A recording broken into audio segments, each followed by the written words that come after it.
시시각각 쏟아지는 이슈 속 숨어있는 팩트를 찾아 여러분께 정확하게 전달해드립니다. 채널 I 심층 이슈 더 팩트 진행의 홍석우입니다. 오늘의 주제는 OLED 초격차 초기술 대한민국 디스플레이 산업입니다.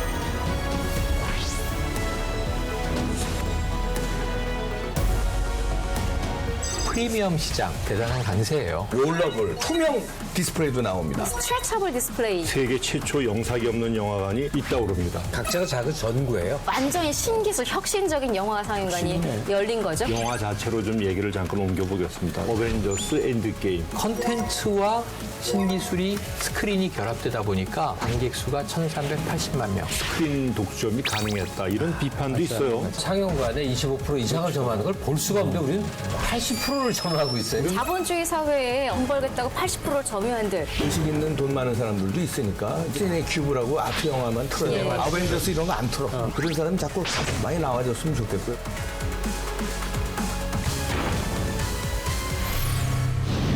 국내 디스플레이 업체들이 세계 디스플레이 시장의 패권을 유지하고 있지만 시장 점유율은 하락세를 보이고 있습니다. 반면 중국 디스플레이 업체들은 시장 점유율을 확대하고 있어 대비책이 필요하다는 지적이 많습니다. 이에 디스플레이 사업 중심을 LCD에서 OLED로 전환 중인 우리 기업들은 프리미엄 전략으로 후발주자들이 넘보기 어려운 초기술 격차를 유지하겠다는 입장입니다. 오늘은 이 얘기를 좀 해볼까 합니다. 먼저 올 1분기 국내 13대 주력 산업의 수출액이 전년 동기 대비 전반적으로 10% 줄었다고 합니다. 네, 그런데 네. 그중에서 13개 주력 산업을 이제 과거 2012년 대비 2017년 기준으로 수출 시장 점유율을 보니까 8개 산업이나 점유율이 줄었는데 네, 네. 문제는 디스플레이가 가장 큰 폭으로 줄었다고 하네요. 맞습니다. 디스플레이라고 하면 우리가 뭐 보는 모든 것이죠. 최근에는 뭐 LED, OLED 다 포함이 됩니다. 디스플레이가요, 2012년에는 28% 시장 점유율을 보면 그렇게 가지고 있었는데 2017년, 그러니까 불과 한 5년 만에 18.9%, 그러니까 9.1%포인트가 떨어진 거예요. 쉽게 이해하시려면 약 10%가 떨어졌다. 그래서 아까 이 앵커께서 말씀하신 내용하고 일맥상통하는 점유율 하락을 보이고 있습니다. 그런데 이게 디스플레이가 우리 산업에서 얼마나 중요한가를 보려면 주력 업체가 우리나라 대기업들입니다만 삼성 디스플레이가 23.7%, 세계 시장 점유율입니다. 매출 기준으로. 여기 이제 LG가 2위로 맹추격을 하고 있는데 LG가 19.6%예요.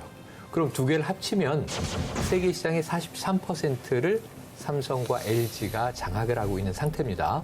근데 이제 여기서 아까 디스플레이 산업은 떨어졌는데 그럼 삼성, LG가 이렇게 강세란 말이냐? 강세인 건 맞는데 문제는 디스플레이 내부에도 좀 구기술과 신기술로 스펙트럼이 나뉩니다. 그래서 지금 오늘 아까 말씀하셨던 이 프리미엄 시장, 또 특히 OLED 시장, 과거 LED에서 한 차원 더 진화한 이 시장에 있어서는 지금 삼성과 LG는 대단한 강세예요. 앞서 그냥 크게 우리가 이야기한 것은 전체적인 디스플레이를 다 봤을 때 몇 명이 갖고 있냐의 그 점유율을 봤을 때 이야기, 몇 대가 팔렸냐의 개수를 따졌을 때 그때는 말씀하신 대로 우리나라가 거의 뭐 강자, 패권국이었는데 많이 중국에 내어주고 있는 것은 사실입니다. 그리고 후발주자로 나오고 있는 중국 기업들 같은 경우에는 매출이 눈에 띄게 이제 꽝꽝 뛰고 있는 게 이제 보이는데요. 중국 대표하는 기업이 일단 두 개를 짚자면 BOE라는 회사가 있는데 2016년 매출이 90억 3,900달러, 그러니까 900만 달러, 약 90억 4천만 달러에서 불과 2년 만에 114억 9,100만 달러로 껑충 뜁니다. 매출 자체가 굉장히 늘었죠. 시장 점유율도 역시 8.9%에서 이제 2년 만에 10.4%, 그러니까 한 자릿수에서 두 자릿수로 크게 높아졌기 때문에 굉장한 빠른 성장세를 중국 기업이 보이고 있고요. 또 다른 중국 기업 역시 점유율이 3%에서 3.6% 이렇게 상승하는 추세예요. 제가 이제 말씀드리고 싶은 것은 앞서도 말씀드렸지만 전반적인 몇 대 팔렸냐, 그리고 몇 가구에 어느 회사 제품의 디스플레이가 있느냐, 이걸로 봤을 때는 점유율이 떨어지고 있는 것은 사실이지만 매출액으로 봤을 때 우리나라는 굉장히 고기술, 고사양, 고가 제품들의 시장 점유율에서는 아까 거의 90%를 넘는 압도적인 매출을 갖고 있기 때문에 앞으로의 향후 추세를 봤을 때 대수로 보는 점유율에서는 우리나라가 많이 깎이고 있는 것은 맞다. 하지만 매출액 기준으로 점유율을 보자면 그것은 조금 더 지켜봐야 될 것이다. 저는 그러니까 그 가운데서도 우리가 조금 두 가지의 생각을 함께 고민했으면 좋겠습니다. 예, 지금 우리 장 교수님 정리 잘 해주셨는데요. 그러니까 이 디스플레이 시장의 주도권이 중국으로 넘어가고 있고 넘어갔지만 아직도 OLED나 초고화질 LCD 패널에서는 한국의 기술력을 쫓아오지 못한다. 그런데 이 중국도 이러한 흐름을 알고 OLED 쪽으로 이 보조금, 정부 보조금이 집중되고 있다고 그래요. 그래서 여기에 대해서 우리 업체들이 어떻게 해야 될지. 그러니까 뭐 어떤 시장을 개척해 놓으니까 후발주자들이 기술력으로 그걸 다 이게 쫓아오니까 그래 니들 먹어. 그러고 우리는 더 비싼 지금 프리미엄이라고 그렇죠. 부르지만 조금 있으면 곧 대중화될 그렇죠. 새로운 시장이죠. 그게 이제 LCD에서 OLED고 그다음에 큰 사이즈는 우리나라로 치면 LG가 LG 디스플레이가 되게 하고 있고 중소형 쪽은 삼성 디스플레이가 하고 있다. 그러면 기술력이 지금 뭐 우리를 추적하는 게 주로 이제 중국이라고 봐야 되는데 이게 기술 개발 격차에서는 3년, 5년 이게 굉장히 큰 긴 기간이라는 거예요. 예. 과거 개념으로 생각하면 이건 아무것도 거의 비슷하네 할 텐데 우리가 OLED 시장에 있어서만은 중국과 기술 격차가 한 3에서 5년 정도 벌어져서 앞서가고 있다. 그다음에 현재 이제 상황들을 보면 그 좀 신기하죠. 디스플레이 화면인데 롤러블 말 수도 있고 그렇죠. 예. 폴더블은 이제 뭐 아주 딱 접을 수도 있고 이전에 디스플레이 시장에서 주요시되지 않았던 쪽을 또 개척을 하고 있다고 그래. 주로 차량용. 그다음에 가상현실 디스플레이 같은 것도 이제 시장 쪽으로 크게 개척이 되는 중이라고 그래요. 그러니까 최근에 보이는 모습 보면 삼성하고 LG 쪽이 아우디나 벤츠에 이 디스플레이 지금 납품을 하고 있답니다. 그쪽 시장을 적극적으로 개척하는 중이라고 하는 거죠. 특히 이제 LG전자가 천두주자인데요. OLED TV. 맞아요. 세계 최초로 롤러블 TV 출시했는데요. 디스플레이에 진화하는 정수를 보여준다. 이렇게 판단할 수 있게 투명 디스플레이도 나옵니다. 이게 이제 폴더형인데 투명해요. 스마트폰 출시 특허 취득했습니다. 근데 이 LG전자가 난 이렇게 몰랐는데 굉장해요, 성과가. 특허가 147건 특허를 가지고 있는데 맞네요. 이게 2017년까지 10년간 전체가 250건이거든요. 네. 근데 여기 52%가 LG가 가지고 있는 거예요, 특허를. LG가 이렇게 하고 있다면 삼성은 스트레쳐블 디스플레이가 있습니다. 스트레쳐블은 뭐냐면 이렇게 스트레칭 늘린다 그러잖아요.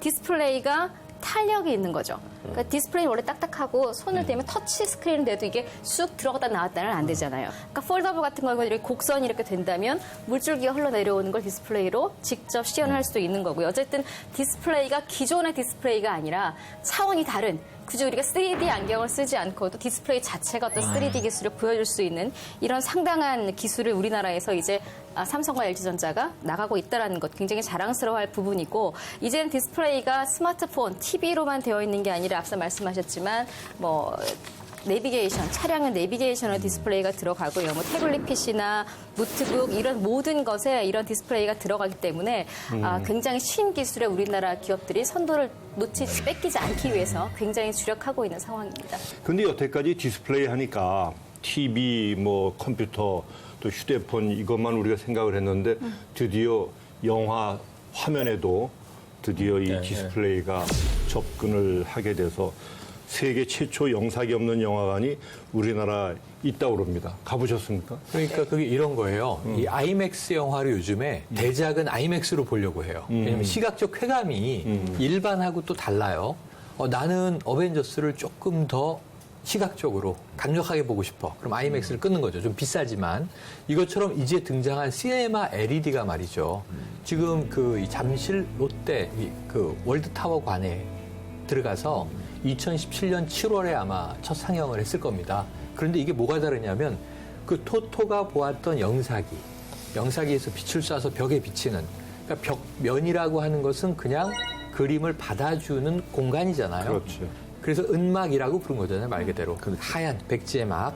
그런데 이 시네마 LED의 역할은 완전히 달라요. 그 벽면 자체가 시네마 LED가 엄청나게 많은 입자로 구성이 돼 있고 그 입자는 스스로 발원을 합니다. 각자가 작은 전구예요. 예. 그럼 여기는 첫 번째로는 컨트라스트가 깨끗해요.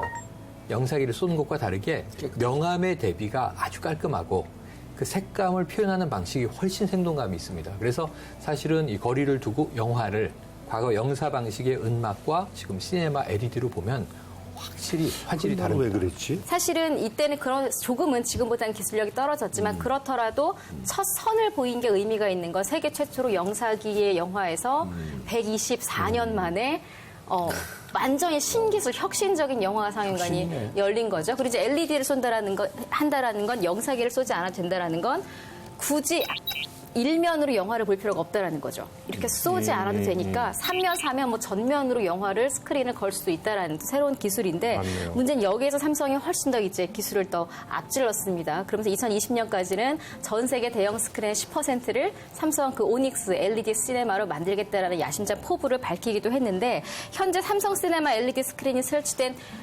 영화관을 갖고 있는 국가 상당히 많아요. 저도 깜짝 놀랐는데 무려 16개 나라에 삼성 이 시네마 LED가 깔려있는 극장이 있고요. 영화 관수로 보면 최근까지 34개입니다. 나라로 보면 우리나라 당연히 포함되어 있고 중국, 인도, 독일, 뭐 말레이시아, 뭐 스위스까지 가 있는데 지금 크기가 최대 크기의 스크린이 중국과 말레이시아 그리고 인도까지 3개의 나라에 들어가 있어요. 그 가로가 14m입니다. 이게 14점 정확히 몇 미터인데 그 정도 크기의 LED 스크린 영화를 볼 수 있을 정도의 최대 사이즈가 현재 우리나라에는 아직은 없고요. 우리나라는 아마 10m 정도가 있는 걸로 알고 있는데 최근에 4월 30일일 거예요. CGV에 우리나라에 처음 이게 들어왔습니다. 그래서 아마 이렇게 초대형, 그러니까 최고는 아니지만 초대형 스크린 LED를 탑재한 극장이 우리나라에도 들어왔다라는 것. 어쨌든 지금 말씀하신 디스플레이 시장과 좀 별개의 문화산업 쪽, 영화산업 쪽의 삼성은 또 굉장히 발빠른 행보를 보이고 있습니다. 지금 이제 영화의 화면을 얘기를 했는데 이왕 나온 김에 영화 자체로 좀 얘기를 잠깐 옮겨보겠습니다. 왜냐하면 최근에 정말 대단한 그 기록을 양산한 그런 영화가 있었지 않습니까? 어벤져스 엔드게임. 네. 정말 그 마블 얘기를 한번 해보겠습니다. 마블 광 여기 있습니다. 그렇죠. 마블 광. 어벤져스는 캐릭터도 다양하고 우주도 나오죠. 건물도 부셔야죠. 히어로들도 많죠. 악당들도 대단하죠. 그러니까 이 비주얼의 향연이란 말이에요. 그러니까 이런 컨텐츠에 있어서는 이 신기술이 구사할 수 있는 화면의 정교성 이런 게 중요해요. 그래서 저는 그게 두 가지가 맞아떨어진 것 아닌가. 어벤져스의 완결판입니다. 엔드게임 이름 자체가 이게 기록을 어마어마하게 세운 거예요. 그러니까 컨텐츠와 신기술이 스크린이 결합되다 보니까 이게 지금까지 5월 30일 기준으로 관객 수가 1,380만 명.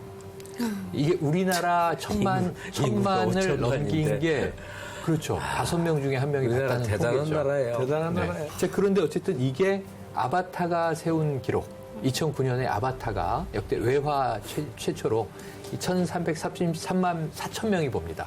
근데 이걸 훌쩍 뛰어넘겼죠. 그런데 기록이 대단한 게 여러 가지가 나왔어요. 우리나라 영화 흥행 기록을 다 갱신해버렸어요. 첫날 134만 명이 봅니다. 오픈하는 날. 야, 지금 우리나라 개봉 영화 중에 100만 명 안 되는 게 허다해요. 대단하다. 그 첫날 하루 동안 134만 명이 어떤 영화야? 그러고 보고 1일 최다 관객 동안 166만 명입니다. 그리고 그러면 5일 동안 가장 많은 관객을 모은 영화 600만 명을 훌쩍 넘깁니다. 훌쩍. 이게 어마어마한 일이죠.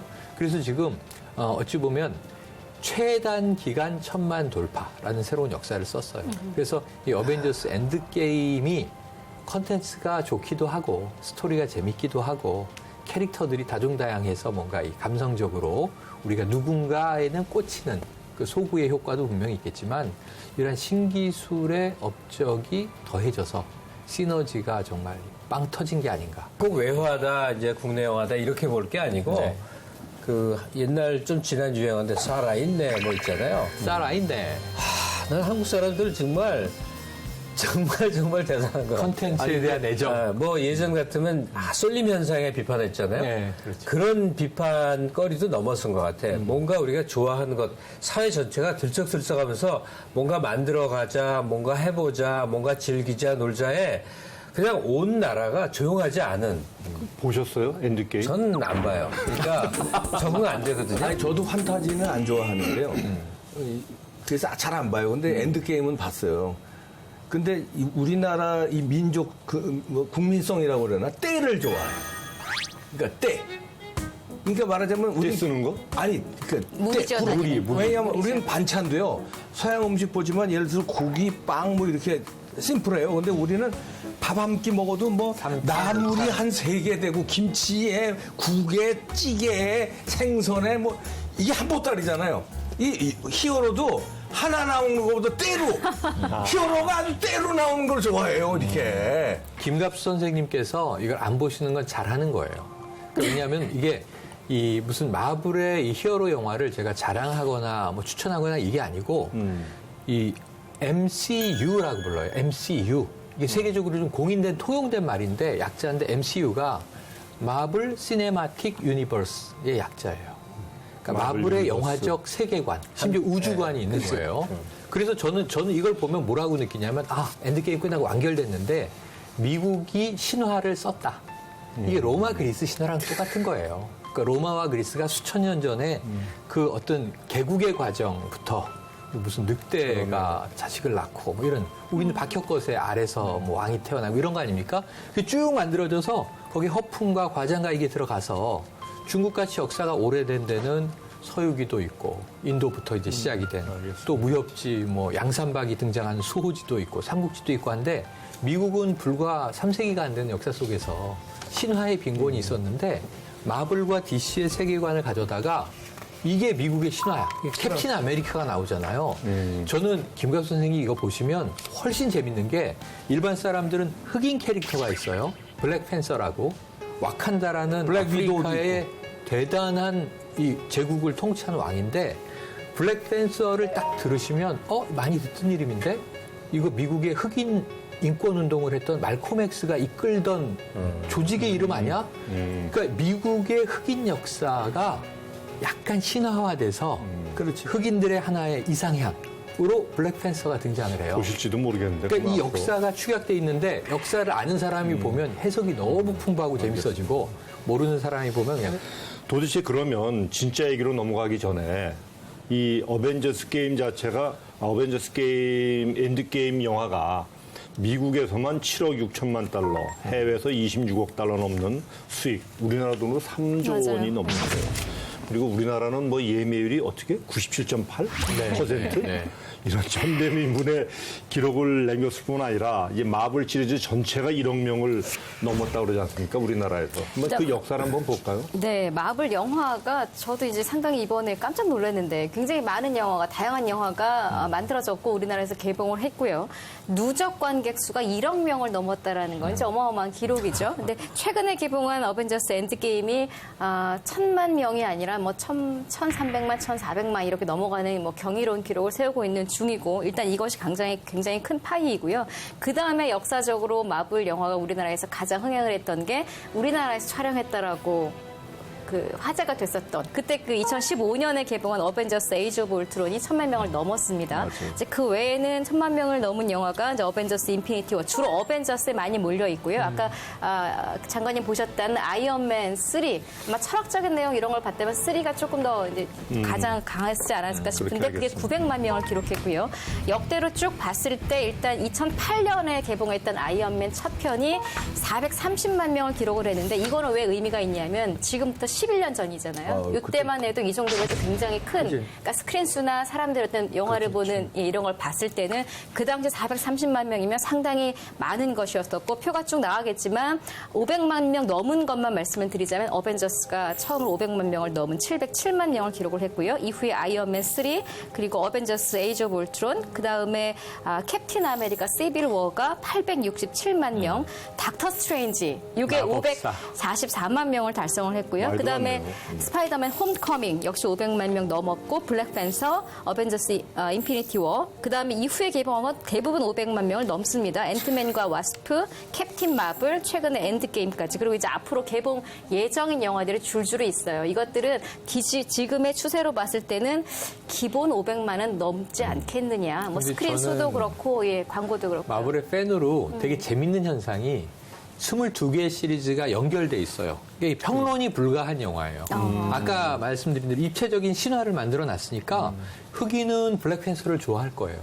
페미니스트는 캡틴 마블을 좋아할 겁니다. 아마. 이게 다 있습니다. 마초는 당연히 아이언맨 좋아하겠죠. 헐크를 좋아할 수도 있고 이렇게 있는데 이 영화 22개 내에서 최고의 명작을 뽑으라면 캡틴 아메리카 윈터 솔저란 영화예요. 우리나라에서 400만 명이 살짝 안 들었어요. 그러니까 평균보다 흥행이 안 됐단 말이에요. 근데 캡틴 아메리카 윈터 솔저가 재밌으려면 그 전작인 퍼스트 어벤져를 봐야 돼요. 제목이 퍼스트 어벤져예요. 어벤져스가 여러 명의 히어로가 있는데 첫 번째 어벤져가 캡틴 아메리카거든요.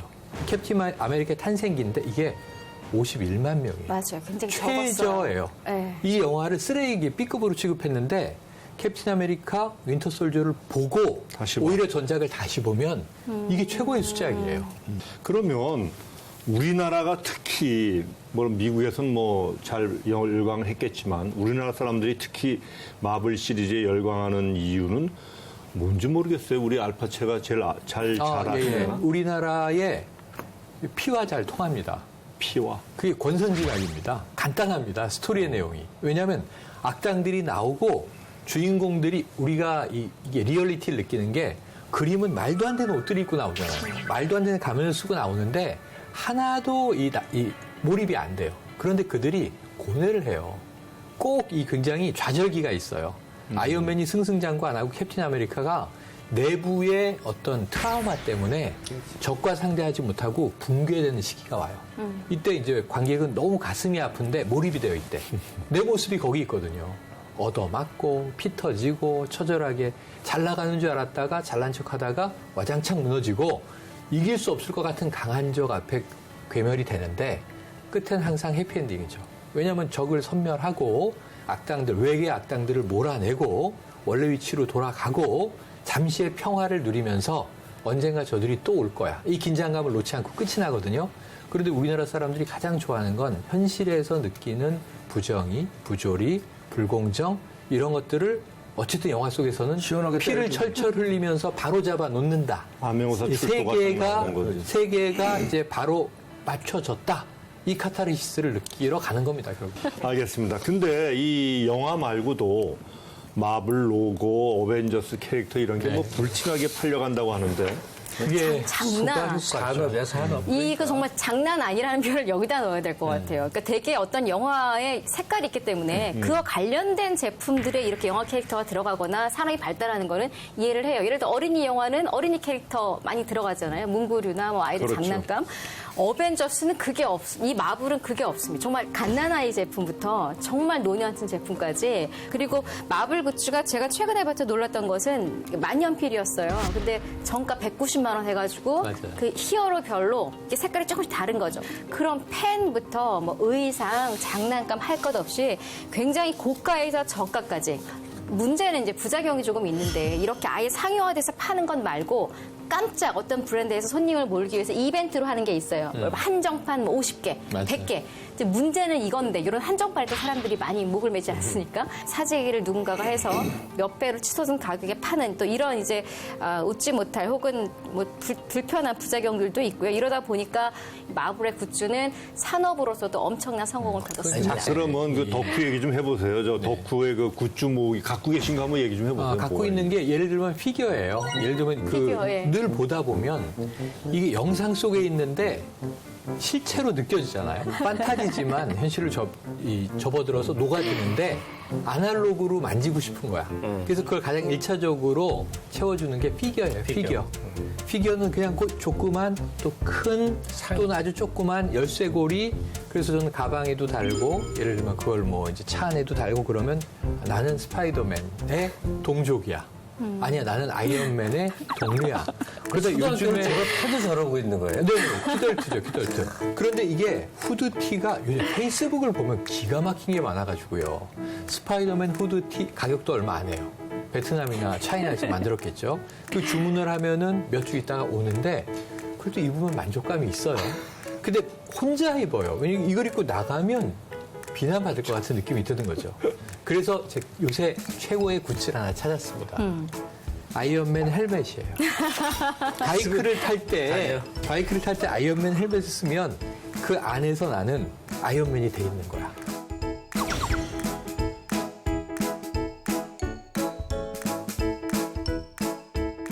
알겠습니다. 근데 결국 이제 이렇게 그 마블이 이렇게 히트를 친 것은 아까도 잠깐 얘기 나왔지만 단순한 스토리가 아니라 마블 유니버스라는 하나의 세계관을 구축해서 그걸 통해서 영화를 이끌어간다. 아마 이것이 가능했던 이유라고 보는데요.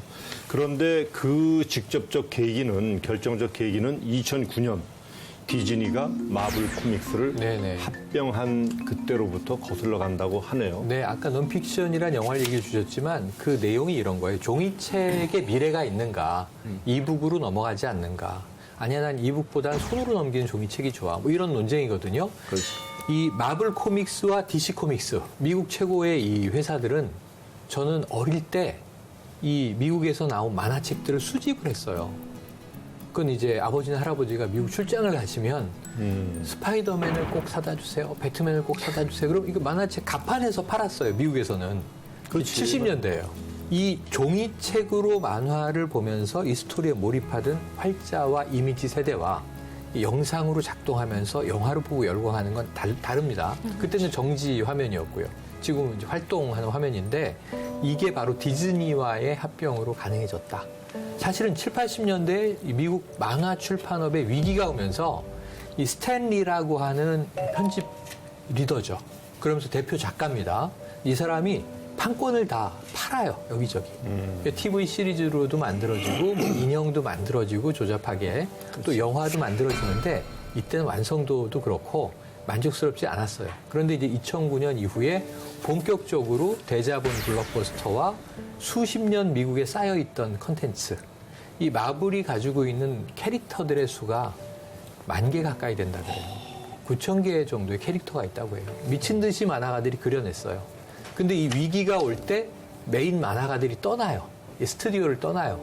이게 이제 잭 커비라고 하는 만화가와 프랭크 밀러라는 만화가가 떠났는데 프랭크 밀러는 신시티라는 만화이자 영화 개봉작으로 유명한 사람이에요. 지금 감독으로 변신했어요. 그러니까 이런 이제 천재들이 떠나니까 많이 힘들어졌고 DC도 힘들고 마블도 힘들었는데 마블은 디즈니와 손을 잡고 우리가 한 세기 동안 쌓아온 캐릭터를 영화로 밀어내보자. 그랬는데 여기서 묘한 게 있어요. 옛날에 팔아먹었던 판권 때문에 같은 마블인데 DC하고 못 나오는 건 알겠다. DC와 마블은 지금 전혀 다른 싸움의 세계에 대립하고 있습니다. 그러니까 슈퍼맨하고 아이언맨하고 싸우는 거 보고 싶은데 배트맨하고 스파이더맨하고 같이 뛰는 걸 보고 싶은데 볼 수 없어요. 근데 문제는 앞서서 마블이 이미 캐릭터 몇 개를 다른데 이렇게 팔아먹었어요. 팔아놓은 상태였기 때문에 마블을 가지고 온들 이미 팔려나간 스파이더맨이나 뭐 엑스맨 이런 것들은 각각 소니 픽처스와 폭스에 가 있었어요. 그러다 보니까 사실 그 당시에 월트 디즈니가 사망한 이후에 이제 디즈니라는 회사 자체가 굉장히 큰 위기에 놓이고 그 당시에 디즈니는 만화 영화로도 유명했지만 사실은 디즈니랜드 여기서 벌어들이는 수입, 거기서 만드는 캐릭터 수입, 부동산 사업 등등으로 굉장히 잘 나가던 회사가 여러 가지 복합적인 걸로 굉장히 위기를 맞아요. 그래서 역사적으로 앞서 말씀드렸던 마블과 디즈니가 이제 합병을 하게 되는데 그게 2009년입니다. 당시에 이제 로버트 아이거라는 CEO가 굉장히 획기적인 결정을 하게 되는데 당시의 비난이 굉장히 많았겠죠. B급 히어로만 남은 이 마블을 인수해서 그렇지 않아도 경영난이 힘든데 어떻게 할 것이냐. 그런데 결론만 일단 말씀을 드리자면 로버트 아이거의 이 선택이 얼마나 탁월했느냐는 이제 금액으로 말씀을 드릴게요. 2012년에 어벤져스가 첫 개봉을 했죠. 남들이 비난한 B급 히어로들이 나왔습니다. 이때 벌어들인 수익이 15억 달러. 그러니까 처음에 40억에 샀다고 비난을 한 사람들이 비웃을 정도의 굉장한 흥행을 거두면서 그냥 순식간에 적자의 경영을 우려하던 모든 사람들을 뛰어넘고 어마어마한 흑자로 성공을 하게 됩니다. 그러면 이렇게 되기 때문에 지금 스파이더맨이 다시 마블 거기에 나올 수가 있는 거죠. 나올 수가 이제는. 있습니다. 이제 나오게 된 거고. 이제 영화사를 인수했기 때문에. 폭스로 됐으니까. 네. 예. 그래서 말씀하신 대로 다시 이 엑스맨이라든가 또 나올 수 있는. 지금 떨어져 있는 판권들을 다 회수해서 다시 어벤져스. 그런데 제 뉴 생각에는 어벤져스. 이게 규모가 어마어마한 게 보통 판권 다시 주세요. 얘네들은 한 식구였잖아요. 이 딜을 할 텐데 판권을 갖고 있는 회사를 그냥 판권 있는 덥석하는 회사를 거잖아요. 네. 그냥 덜컥 예. 가져오는 거예요. 그래서 막 수직 계열화를 해서 야, 다 같이 쓸 거야 이렇게 그렇죠. 되는데 조금 더 가면 이 어벤져스가 지금 종막이 됐잖아요. 끝났어요. 근데 보통 한 10년 지나면 또 부활시키고 싶은 돌아온 욕심이 생깁니다. 어벤져스. 얼마든지 콘텐츠는 부활되잖아요. 그렇지. 그때는 미키마우스가 나올 수 있잖아요. 미키마우스가 아이언맨하고 같이 나올 수도 있다. 그 똑같은 얘기인데요. 저도 한번 반복을 하면 디즈니가 처음에 라이언 킹을 뮤지컬로 만들 때 똑같은 얘기가 있었대요. 야, 그 사람이 하나도 안 나오는데 저런 바보같이 되겠냐. 저걸 뮤지컬로 만들어? 드디어 디즈니가 망하는 길로 가는구나. 그랬을 때 이 디즈니 CEO가 그래? 그러니까 오히려 더 오기가 난다. 우리 한번 새 역사를 창조해보자. 그래서 만들었는데 지금 라이언 킹이 그렇죠. 독보적인 세계 1위 아닙니까? 자, 이제 디즈니 얘기를 좀 더 해보겠습니다. 디즈니가 마블을 인수해서 이제 어떤 그 새 역사를 쓰면서 영화계의 더 큰 돈이 됐는데 올해 안으로는 또 넷플릭스와 같은 독자적인 OTT 플랫폼을 또 시작할 거라고 그러네요. 우리는 어렸을 때 월트 디즈니의 아주 인상 좋은 그게 선명하게 기억에 남아있어요. 월트 디즈니가 직접 나와서 얘기하는 그런 걸 많이 봤었거든요. 만화 영화 회사인데다가 놀이동산 회사라고 생각을 했는데 지금 어느 정도냐. 자기 디즈니 이름을 따서 이제 월트 디즈니는 일정 세월이 지나 이제 세상을 떠나고 이제 계속 물려받겠죠. 제 5대 CEO인 사람이에요. 사장으로서는 8대네요. 마이클 아이스너라는 사람이 사장이 부임하면서 사업 영역을 확대를 하는데 일단 3대 방송사 ABC를 ABC, 네. 인수를 하고 그다음에 ESPN은 우리한테도 굉장히 유명하죠. 스포츠 채널이죠. 네, 스포츠 전문 채널이고 정확히 말하면 ESPN을 보유하고 있는 회사 캐피털 시티 커뮤니케이션스라는 회사를 인수를 하게 됩니다. 콘텐츠 회사죠. 그다음에가 굉장히 유명한 회사죠. 이 애니메이션계에서 자기보다 덩치가 더 컸던 데죠. 픽사. 여기랑 합병을 해버려요. 그러니까 합병이라는 게 먹어버린 거죠. 그다음에 이후 마블 코믹스 인수했죠. 그다음에가 또 한 번 또 큰일 벌이는 게 2012년에 스타워즈 시리즈 만든데 루카스 필름. 네. 여기를 인수를 하니까 그 유명한 스타워즈 판권이 싸그리 다 들어온 거고. 그다음에 작년 일이죠. 20세기 폭스사라고 우리는 굉장히 익숙하고 이제 이름을 바꿨죠. 21세기 폭스사. 영화사 중에 탑 3 중에 하나죠. 이 21세기 폭스사를 인수를 합니다. 근데 그 인수 금액이 얼마냐? 80조였습니다. 80조. 그러니까 21세기 폭스에 소유됐던 모든 캐릭터들 다 가질 수가 있게 되고 등등. 그 다음에 또 하나 지금 중대한 변화는 현재는 예컨대 우리가 영상물을 본다 그러면 다 유튜브를 본단 말이에요. 네. 근데 유튜브도 한 회사일 뿐이죠. 그렇죠, 그렇죠. 누군가가 똑같은 걸 만들어서 거기도 인기를 해서 경쟁을 할 수가 있는 건데 그렇죠. 아직 게임이 안 되는 건데 그 중에 하나인 훌루라고 하는 이제 스트리밍 업체를 지분을 얻는데 거기서 끝내려는 건 아니고 이 훌루를 인수함으로 해서 어떤 일이 생기냐면 에이커 스튜디오라는 거를 인수를 해서 1인 방송 유명한 스타급들 진행자들 엄청난 숫자들을 또 영입을 해드린다고 그래요. 하여튼 그 이후에 쭉 흐름을 보니까 앞으로 큰 일이라는 게 유튜브 같은 플랫폼을 성공시키겠다 해서 지금 무슨 제국이 돼버린 거죠. 디즈니라는 이름 하에. 맞아요. 그리고 디즈니가 갖고 있는 콘텐츠를 또 내보낼 수 있는 그런 이제 플랫폼을 하나 또 이제 개척을 해서 넷플릭스랑 경쟁을 하겠다 하는 여기까지 와 있는데 진짜 어마어마한 기업 성장사라고 볼 수가 있죠. 넷플릭스와 같은 서비스를 한다라는 거는 이것도 역시 역사적인 일이 될 수 있어요. 아직 시작은 안 플랫폼을 했습니다만 유튜브와 넷플릭스는 좀 다르잖아요. 넷플릭스는 다르지. 영화나 뭐 굉장히 흥행작들을 많이 쏟아내고 있고 어마어마한 매출을 부가가치를 일으키고 있는데 기존의 디즈니는 넷플릭스의 영상을 제공하는 업체였어요. 맞아요. 그걸 우리가 하겠다라는 거예요. 그래서 이건 단순히 유튜브 같은 업체를 떠나서 어마어마한 또 미디어 넷플릭스하고 산업의 이제 우리가 경쟁이 되네. 그쪽에다는 콘텐츠 제공 안 하고. 그럼요. 예. 근데 이번에 그 어벤져스 엔드게임 얘기를 했는데 이렇게 어벤져스 엔드게임이 폭발적인 인기를 얻게 된 배경에는 그 스크린 독점이 가능했다. 이런 비판도 있어요. 맞아요. 뭐 그래서 특정 영화에 일정 비율 이상 스크린을 배정하지 못하도록 하는 스크린 상한 제도의 목소리도 지금 나오고 있고 국회에서도 논의가 되고 있는데 어떻습니까? 이번에 역대급 기록한 어벤져스의 스크린을 많이 배정하는 게 당연하다는 논쟁과 그건 좀 너무하다. 저는 너무하다인데 저는 뭐 마블의 팬이고 코믹스의 팬이고 블록버스터의 팬입니다만 그런데 이 문화는 다양해야 좋은 거잖아요. 우리 상식에. 근데 쉽게 말하면 이런 거예요. 극장 스크린이 100개가 있습니다. 우리나라에 현재. 그런데 그 에이지 오브 울트론, 어벤져스 2를 할 때 기록이 갱신되는데 65% 스크린 점유율. 이거 뭐냐, 100개의 영화가 지금 동시에 돌아가고 있는데 그 중에 65개가 하나의 영화, 어벤져스 2만 틀고 있었던 거예요. 그럼 나머지 35% 안에 굉장히 많은 수십 개 영화가 걸렸었을 거예요. 쪼개 나눠 가져갔겠죠. 근데 이걸 우리가 쉽게 수치로 보면 이런 걸 독점, 독과점이라고 부르잖아요. 법으로 못하게 돼 있잖아요. 근데 스크린은 왜 이렇게 한 영화가 독식을 해도 되는가? 지금 이번에 어벤져스 4에서는 그 기록이 또 깨집니다.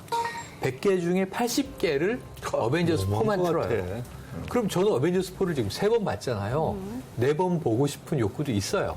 하지만 야, 조금 쉬었다 보자. 나중에 IPTV에 올라오면 그때 집에서 안방극장에서 봐야지. 그리고 딴 영화 없나 그러고 간 거예요. 일주일에 한 번씩 봤으니까 4주 만에 극장을 갔는데 없어. 또 어벤져스 4를 봐야 돼. 나머지 영화를 상영하는 시간대와 이 우리 동네 극장이 없는 거예요. 이건 너무 좀 슬퍼진다는 거죠. 이 부분은 사실은 토론 여지가 좀 없는 문제입니다. 왜냐하면 정해져 있다. 일방적. 시장이 있어서 시장이 무한대로 자율적으로 놔두면 어떤 일이 벌어질까요? 강자가 다 먹어버리겠죠. 그래서 국가가 개입을 한다 하는 거죠. 마찬가지로 우리나라의 이 스크린 독과점 현상은 재론할 여지가 없다는 게 왜 그러냐면 독점 현상이 있을 수가 없는 상황인데 지금 어떻게 법안이 안 만들어지고 하고 가고 있는 거예요.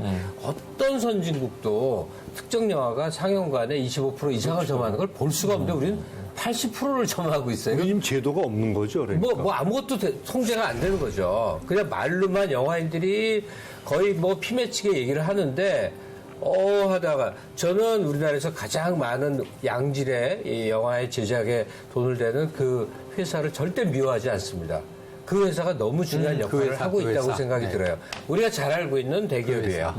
훌륭한 일을 하고 있다고 생각해. 하지만 기생충도 이번에 나온 거예요. 제작, 배급 모든 걸 다 독점해서 생겨나는 이 문화 편중 현상에 대해서는 그거는 국가가 개입하고 정부의 특히나 이 정부의 이쪽 이 행정 담당자하고 그 국회의원들이 빨리 해결해야 될 문제예요. 뭐 이런 논쟁의 데에서, 여지가 없는 주제라고 하시니 바로 그러면 해외 그 스크린 상한제 현황은 어떤지 한번 말씀해 주시죠. 우리나라도 의식 있는 그 대기업주가 예를 들어서 흥국생명 같은 경우에 시네큐브라고 아트 영화만 틀어요. 아벤져스 이런 거 안 틀어. 안 틀고 이제 아트 영화만 틀어요. 그런 또 의식 있는 돈 많은 사람들도 있으니까 이제 그런 사람이 자꾸 많이 나와줬으면 좋겠고요. 그러나 김갑수 말대로 정부에서 어느 정도 역할을 해줘야 된다. 이건 제가 동의합니다. 프랑스에서는요 이제 한 편이 전체 스크린 점유율의 30% 못하게 해 있어요. 적네 굉장히. 30%.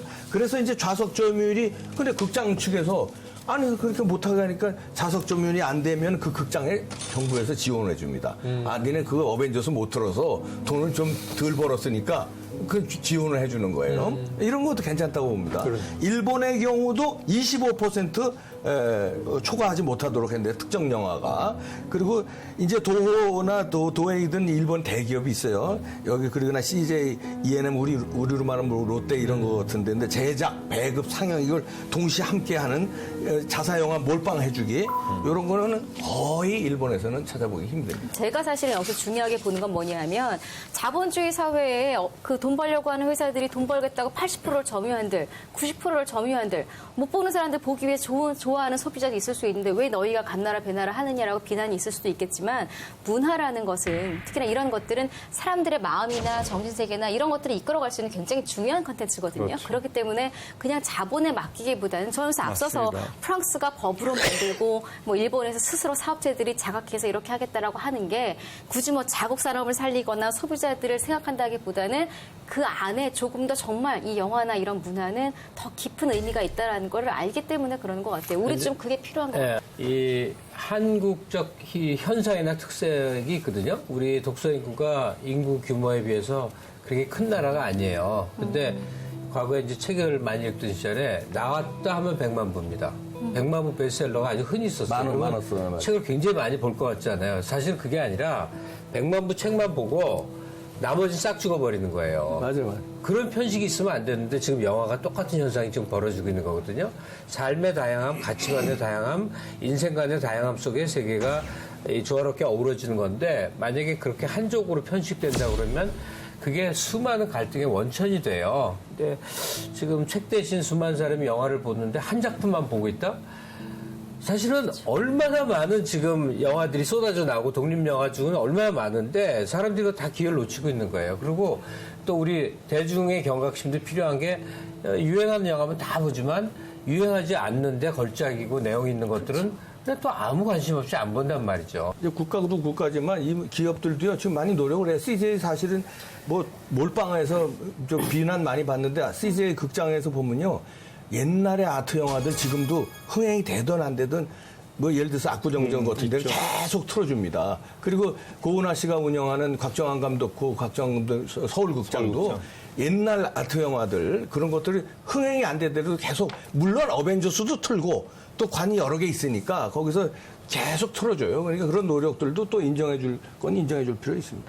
비난만 할 건 아니죠. 하여튼 오늘 이 스크린 독점 현황에 대해서는 뭐 여러분들이 너무나 잘 정리를 해주셨고 좋게 의견을 주셨기 때문에 특별한 저도 톤은 달지 않겠습니다. 이 스크린 상한제에 대한 그 장단점을 잘 좀 검토해서 국회와 정부에서 좀 현명한 결단을 내려주시면 도움이 되겠다 이런 말씀을 마지막으로 드리겠습니다.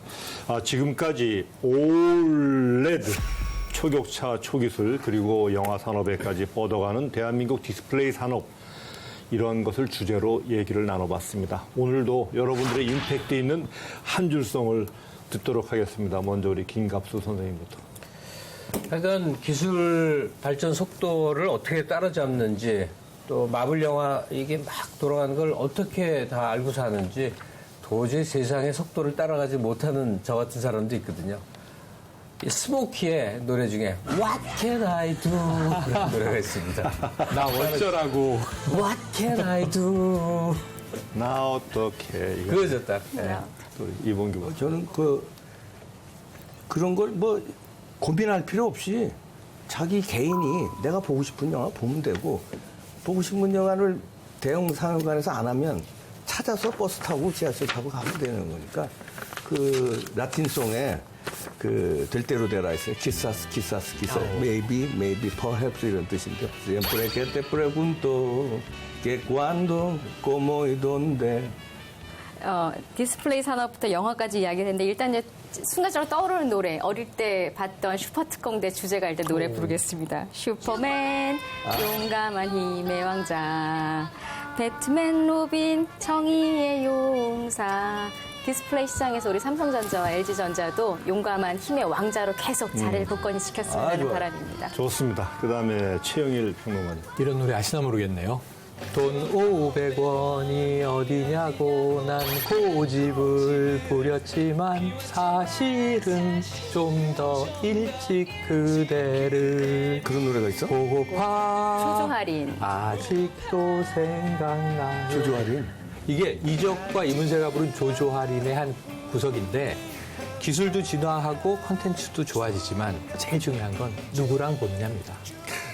예, 저는 로보트 태권브이. 아. 달려라요 로보트요 날아라라 태권브이. 태권브이가 아이언맨으로 크는 그날까지 온 국민은 성원하겠습니다.